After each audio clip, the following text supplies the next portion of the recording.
1970లో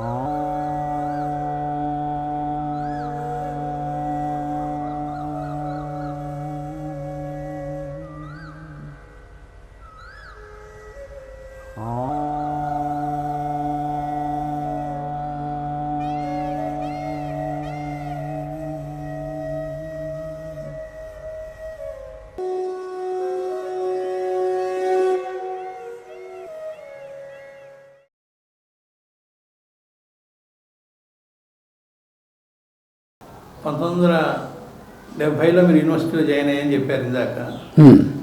మీరు యూనివర్సిటీకి వెళ్ళిన తర్వాత మీ గమనికలో మాస్టర్ గారితో సహచర ప్రొఫెసర్స్ కానీ స్టూడెంట్స్ కానీ, ఎందుకంటే అంతటి మహనీయుని యొక్క పాఠాలు వింటున్నటువంటి చోట ఆటోమేటిక్గా అందరూ అట్రాక్ట్ అవుతున్నప్పుడు స్టూడెంట్స్ నుంచి కూడా ఉంటుంది. వాళ్ళ నుంచి ఎలా ఉండేది, కొలీగ్స్ నుంచి ఎలా ఉండేది? కొలీగ్స్ అంటే ఆ డిపార్ట్మెంటే కావచ్చు, మిగతా యూనివర్సిటీలో ఉండేవాళ్ళు కావచ్చు. ఆ విశేషాలు మీ గమనికలో, మీరు స్టూడెంట్గా యూనివర్సిటీకి వెళ్ళినప్పటి నుంచి అప్పుడు గమనించినవి విశేషాలు. నేను కాలేజీలో డిగ్రీ అయిపోయి బయటకు వచ్చాను. పిఎస్సి పాస్ అయ్యి బయటకు వచ్చిన తర్వాత 70లో ఆ వెంటనే మొదటిది ఏమిటంటే, నా పిల్లలు ఎవరు ఉద్యోగాలు చేయాల్సిన అవసరం రాదు అని ఆయన అసలు చాలా గట్టిగా ఆయన సంకల్పం. అందుకని డిగ్రీ అయ్యి బయటకు వచ్చిన తర్వాత నెక్స్ట్ ఏం చేయాలి, ఏం చదవాలి లేదా ఇవన్నీ ఏం ఆలోచించలేదు. డిగ్రీ అయిపోయి వచ్చిన తర్వాత చూసాం, నెక్స్ట్ ఏం చేయమంటారు అని అడిగినాను. నువ్వేం చేద్దాం ఒకటి, నేనేం చేద్దాం ఒకటి నాకేం తెలియదు. అంటే జువాలజీ ఎంఎస్సీలో జాయిన్ అవ్వచ్చు, సంస్కృతంలో ఎంఏలో జాయిన్ అవ్వచ్చు, పాసిబిలిటీస్ అవి. కానీ ఏదైనా సరే మీరు ఫర్దర్ చదువు అంటే అక్కర్లేదు, పూర్తిగా డెడికేట్ అయిపో, డిగ్రీ చాలు, నువ్వు జనకులానికి కానీ లేకపోతే ఈ వర్క్ కానీ అంటారా, ఏదైనా సరే ఎనీథింగ్ మీరు చెప్పింది చేయడం అంతే. మీరు ఎలా అయితే మీ తండ్రి గారి దగ్గర మీరు చెప్పింది చేశారు, మాకు అదే మార్గం. అందుకని మీరేం చెప్తే చేయడం తప్ప. అలా అయితే సంస్కృతం ఎంఏలో జాయిన్ అవ్వన్నారు. ఇప్పటిదాకా సైన్స్ నేను చదివాం కదా, సంస్కృతం ఎంఏలో జాయిన్ అవ్వన్నారు. అలాగే సంస్కృతం ప్రొఫెసర్ గారి దగ్గరికి ఒకసారి ఆయన వచ్చారు. అంటే ఆయన బాగా వాడు తెలిసిన వాళ్ళని, ఇలా మా వాడు సంస్కృతంలో చేస్తుందంటే అలాగే అన్నారు. అయిపోయింది, సంస్కృతం ఎంఏలో జాయిన్ అయ్యాం. యూనివర్సిటీలో ప్రవేశం చేస్తే ఆయన యూనివర్సిటీలోనే ఆయన లెక్చరర్గా పనిచేస్తున్నారు. పక్కపక్కనే తెలుగు డిపార్ట్మెంటు, సంస్కృతం డిపార్ట్మెంట్ కూడా పక్కపక్కనే. యూనివర్సిటీలో ఆయనకి వైస్ ఛాన్సలర్ రిజిస్ట్రార్ దగ్గర నుంచి ఆయన అంటే మహాగౌరవం. మామూలుగా ఒక డిపార్ట్మెంట్లో ఒక లెక్చరర్ అంటే వైస్ ఛాన్సలర్ వాళ్ళకి ఎలా చూడండి, చిన్న చూపు ఉంటుంది కదా, అలా క్వశ్చన్ లేదు. అంటే అలా అని ఈయన ఏమన్నా వాళ్ళని ఏమైనా ఇన్ఫ్లుయెన్స్ చేశారా, అటువంటిది ఏం లేదు కదా. వాళ్ళంతా వాళ్ళే ఈయన్ని అపాయింట్ చేసుకున్నారు. ఈయన మనకు కావాలి యూనివర్సిటీకి అని వాళ్ళకి అప్లికేషన్ కూడా లేకుండా వాళ్ళు నిర్ణయించి వాళ్ళు అపాయింట్ చేసుకున్నారు ఆయన. అందుకని మరి అందువల్ల హయ్యర్ దీంటి నుంచి అంటే vice chancellor, registrar, exams controllers ఎవరైనా సరే ఆల్రెడీ వాళ్ళందరూ ఈయనంటే బాగా గౌరవం ఉన్నటువంటి వాళ్ళు, ఈయన మనకి ఇక్కడ ఉండాలని అనుకున్నటువంటి వాళ్ళు. అది ఎప్పుడో అప్పుడు వాళ్ళకి ఈయన దగ్గర మందుకో సలహాకో చాలామంది అందులో ఏదో రకమైనటువంటి అస్ట్రాలజికల్ విషయం. అది తర్వాత లిటరరీగా మరి ఈయన సంగతి వాళ్ళందరికీ మరి అందులో ఉన్నటువంటి వాళ్ళే మరి ఈయన యొక్క హైట్స్ ఏమిటి అనేటువంటి తెలిసినటువంటి వాళ్ళందరూ కూడాను. ఈయన డిపార్ట్మెంట్లో కొలీగ్స్ కూడా అది విచిత్రంగా ఉండేది. డిపార్ట్మెంట్లో సుబ్రహ్మణ్య శాస్త్రి గారు, చిలుకూరు సుబ్రహ్మణ్య శాస్త్రి గారిని ఆయన చాలా ఆర్ఎస్ఎస్లో చాలా స్టేట్ ప్రెసిడెంట్గా ఉండేవారు. ఆయన చాలా మంచి మహా వ్యక్తి. ఆయన తెలుగు డిపార్ట్మెంట్లో రీడర్గా ఉండేవారు. అంటే ఈయనకంటే ఒక స్టెప్ ఇది పైన. సరే, కేవీఆర్ నరసింహ గారు ప్రొఫెసర్గా ఉండేవారు. ఆయన ప్రొఫెసర్ గారు సరే ఆయన చాలాసార్లు చెప్పాగా, ప్రొఫెసర్ గారు వాళ్ళ ఫ్యామిలీ మెంబర్స్ ఈయన అంటే అసలు ఈ చిలుకూరు సుబ్రహ్మణ్య శాస్త్రి గారు కూడా ఈయనంటే చాలా మంచి స్నేహభావం, ఈయనంటే చాలా గౌరవం కూడా. ఈ చిలుకూరు సుబ్రహ్మణ్యం శాస్త్రి గారి మిసెస్ ఆవిడ physics head of department Andhra యూనివర్సిటీలో, చాలా ఫేమస్ ఆవిడ. శాంతమ్మ గారిని ఇప్పుడు కూడా ఇంకా ఆవిడ 100 years దగ్గర ఉన్నాయి. ఆవిడ ఇప్పుడు కూడా ఆన్లైన్ క్లాసెస్ చెప్తారు ఫ్రీగా. ఇది హయ్యెస్ట్ దీంట్లో అన్నమాట. అంత ఆయన సుబ్రహ్మణ్య శాస్త్రి గారు, అలాగే ఆయన మిసెస్ శాంతమ్మ గారు. ఆయన తెలుగు డిపార్ట్మెంట్లో రీడరు, ఆవిడ ఫిజిక్స్లో head of the department, professor and head of the department అప్పట్లోనే. అప్పట్లో కారున్న వాళ్ళు కూడా ఆవిడ ఆయన్ని కారులో దించి వెళ్ళేది ఆవిడ డిపార్ట్మెంట్కి. ఆయన ఇక్కడ డిపార్ట్మెంట్లో దింపి ఆవిడే డ్రైవ్ చేసేది. ఆవిడంతా స్పెషల్ మంచి ఫాస్ట్ అటువంటి ఆవిడ. సరే, ఈయన చాలా శాంత స్వభావం ఎంత ఉండేది.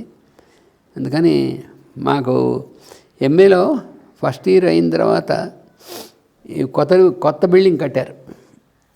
సంస్కృతం తెలుగు డిపార్ట్మెంట్ని వాడిని అందరూ షిఫ్ట్ చేశారనమాట. అందులో ఏంటంటే మాస్టర్ గారు నాన్నగారికిను సుబ్రహ్మణ్య శాస్త్రి గారు కలిపి ఒక రూమ్ ఇచ్చారు. ఇలాగా ఇచ్చారు. తర్వాత అయితే తెలుగు డిపార్ట్మెంట్లో ఒక తమాషా అయినటువంటి, అందులో ఇంకో ఆయన ప్రొఫెసర్ గారు ఉండేవారు, దోణప్ప గారని. ఆయన రాయలసీమ, ఆయన అనంతపురం జిల్లా, తుమ్మాడి దోణప్ప గారని.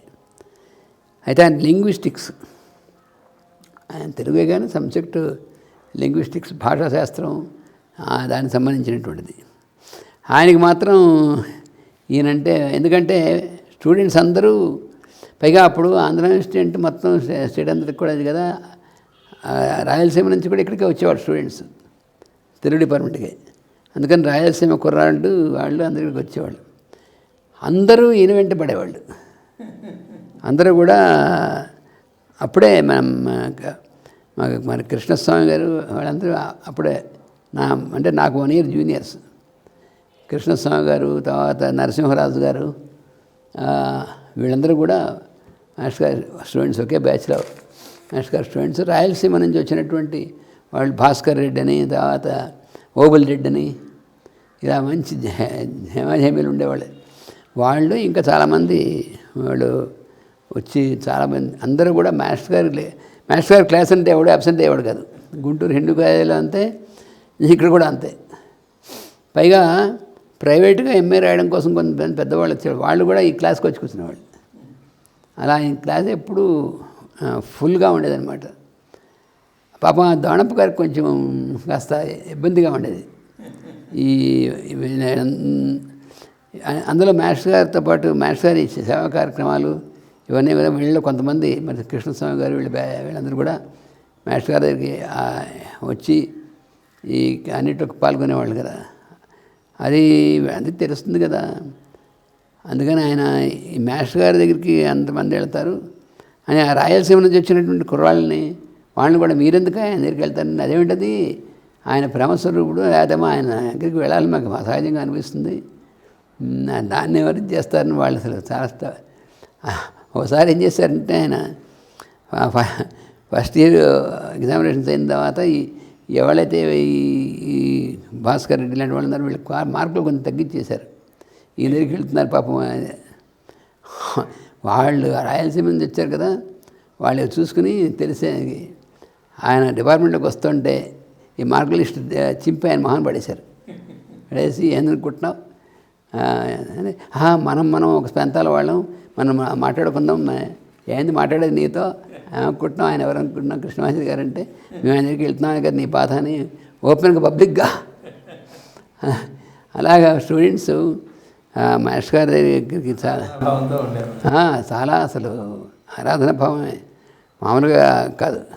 అంత ఇంటెన్స్ దీంట్లో స్టూడెంట్స్ అందరూ, తర్వాత ఇంకా స్టాఫ్ అందరూ కూడా, మిగతా వాళ్ళందరూ మాస్టర్ గారి అంటే అది చాలా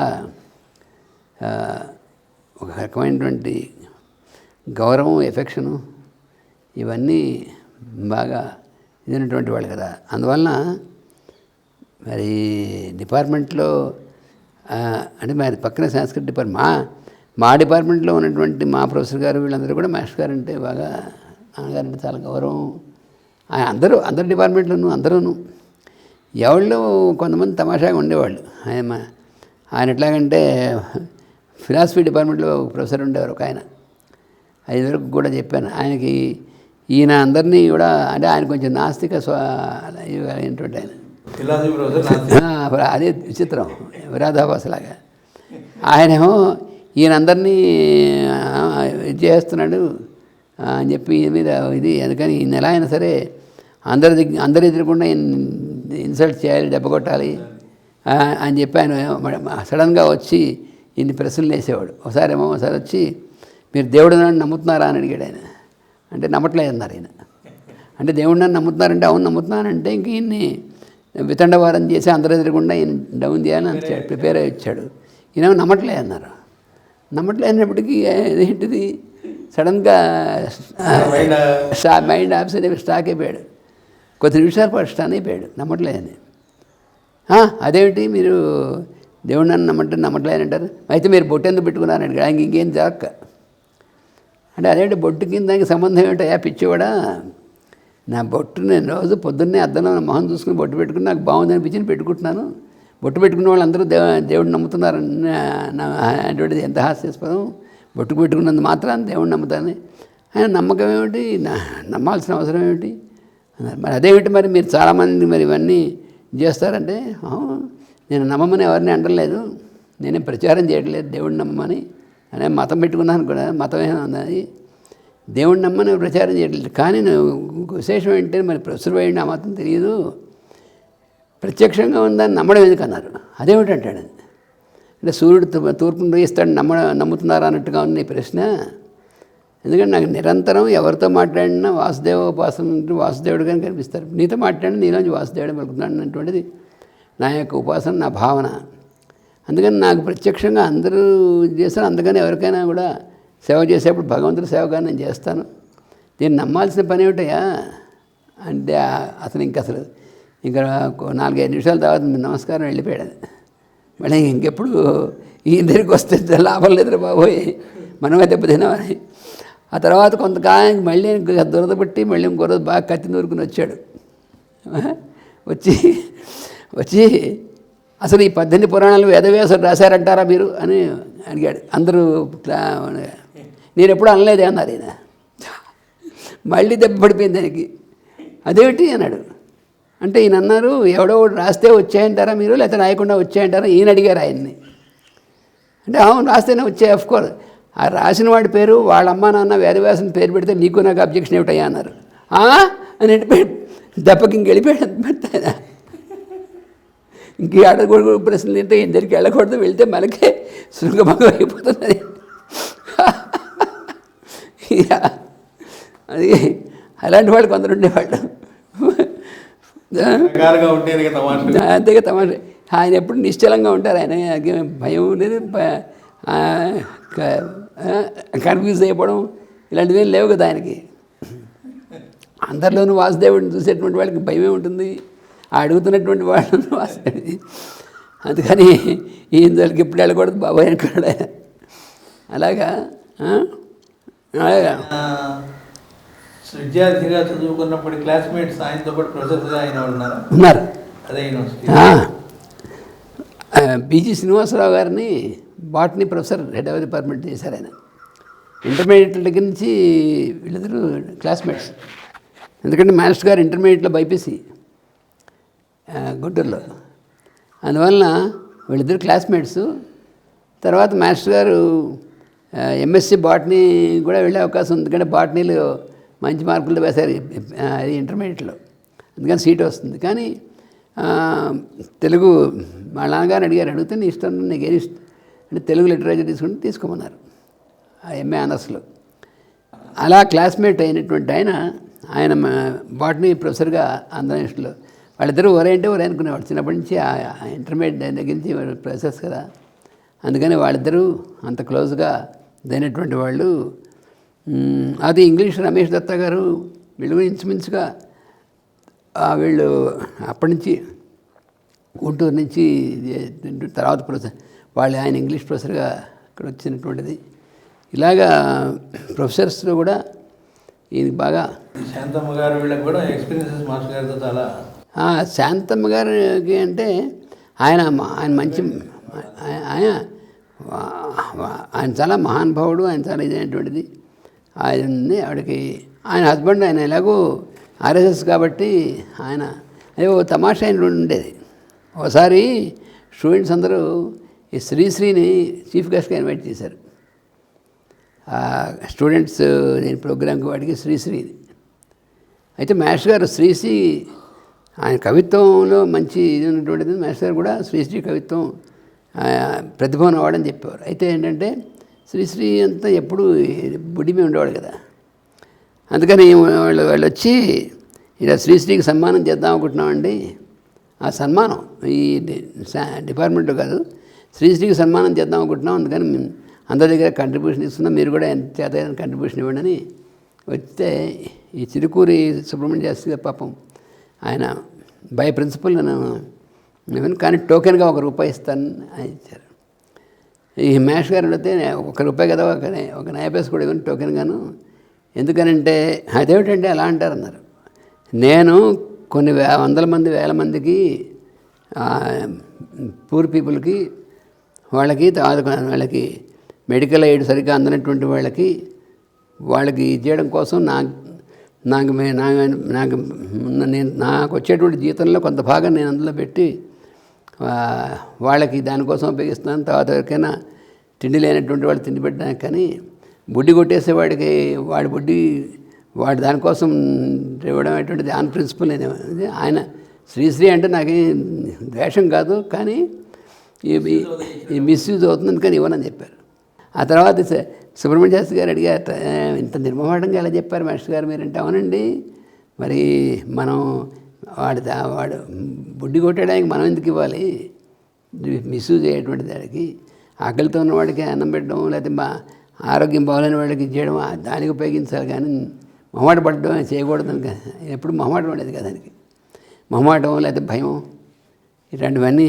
అందుకనే ఆయన దగ్గర ఇలాంటివన్నీ చూసి ఎలాంటి సందర్భాల్లో ఎలా ప్రవర్తించాలనేటువంటి చూసిన తర్వాత మాకు కూడా అలాంటి అనుభవాలు. అంటే మేము రైల్లో ట్రావెల్ చేస్తున్నప్పుడు ఈ ఎస్ఎఫ్ఐ వాళ్ళు స్టూడెంట్స్ వాళ్ళు ఈ కమ్యూనిస్ట్ వీళ్ళందరూ వచ్చి అందరినీ మీరు డబ్బులు ఇవ్వండి చేసే వాళ్ళని చూసి భయపడి ఇచ్చేవాళ్ళు డబ్బులు ఎక్కువ మంది.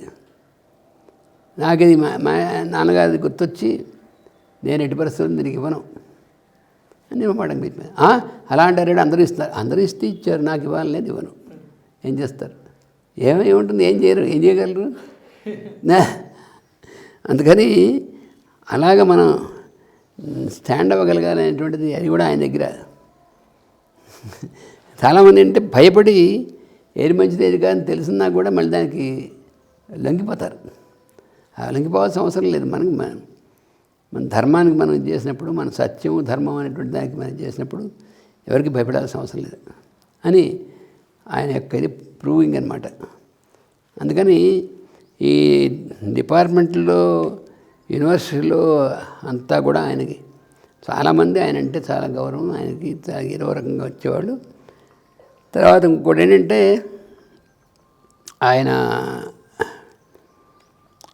పిల్లలందరికీ వాళ్ళకి పాఠం చెప్పడం అనేటువంటి దాంట్లో బాగా చక్కగా వాళ్ళకి అందులో ఉన్నటువంటి డెప్త్లోకి వాళ్ళని తీసుకెళ్ళి అది కూడా వాళ్ళు చక్కగా ఆహ్లాదకరంగా ఉండేట్టుగా చేసి పాఠం చెప్పడం అనేటువంటిది ఇవన్నీ చేసేవారు. తర్వాత ఏంటంటే వాళ్ళు ఈయన యొక్క ఇది చూసి కొంతమంది ఈ దగ్గరికి పర్సనల్గా వచ్చి వాళ్ళు కూడా ఈ సేవా కార్యక్రమాలు ఇవి చూసి వాళ్ళు మేము కూడా ఎన్నో చేస్తామని తప్పకుండా వాళ్ళందరికీ ఆ రకంగా వచ్చిన వాళ్ళే వీళ్ళు కృష్ణస్వామి గారు వీళ్ళందరూ కూడా ఆ రకంగా వచ్చినటువంటి వాళ్ళే. నరసింహరాజు గారు వీళ్ళందరూ చాలామంది ఆ రకంగా వచ్చినటువంటి వాళ్ళే. మన అనంతలక్ష్మి గారు నాకంటే 2 ఏళ్ళు సీనియర్ ఆవిడ. అలాగే కాకర నరసింహం గారు అబ్బాయి పెద్ద అబ్బాయి ఉండేవాడు, పిల్లాడు హర్నాథ్ అని.